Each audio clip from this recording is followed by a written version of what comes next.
एक समय की बात है जब एक जंगल के पास दो राजाओं के बीच युद्ध हुआ। उस युद्ध में एक की जीत और दूसरे की हार हुई। युद्ध के खत्म होने के एक दिन बाद तेज आंधी चली, जिस कारण युद्ध के दौरान बजाया जाने वाला ढोल लुढ़क कर जंगल में चला जाता है और एक पेड़ के पास जाकर अटक जाता है। जब भी तेज हवा चलती और पेड़ की टहनी ढोल पर पड़ती तो ढमाढम की आवाज़ आने लगती थी।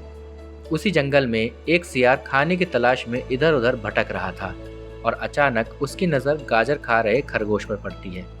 सियार उसे शिकार बनाने के लिए सावधानी से आगे बढ़ता है।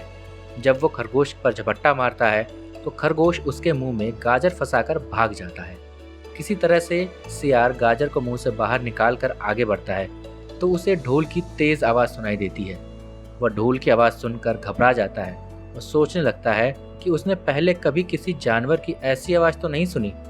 जहाँ से ढोल की आवाज़ आ रही थी, सियार उस ओर जाता है और यह जानने की कोशिश करता है कि जानवर उड़ने वाला है या चलने वाला। फिर वो ढोल के पास जाता है और उस पर हमला करने के लिए कूदता है तो ढम्म की आवाज़ आती है, जिसे सुनकर सियार छलांग लगाकर उतर जाता है और पेड़ के पीछे छुपकर देखने लगता है।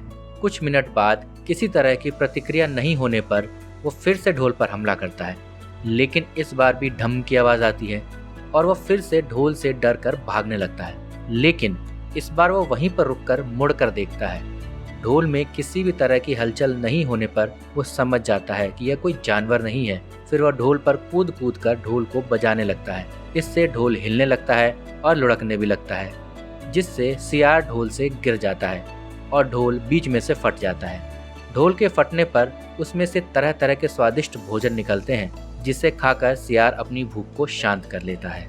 कहानी से सीख। सियार और ढोल के कहानी से यह सीख मिलती है कि हर चीज़ का एक निर्धारित समय होता है।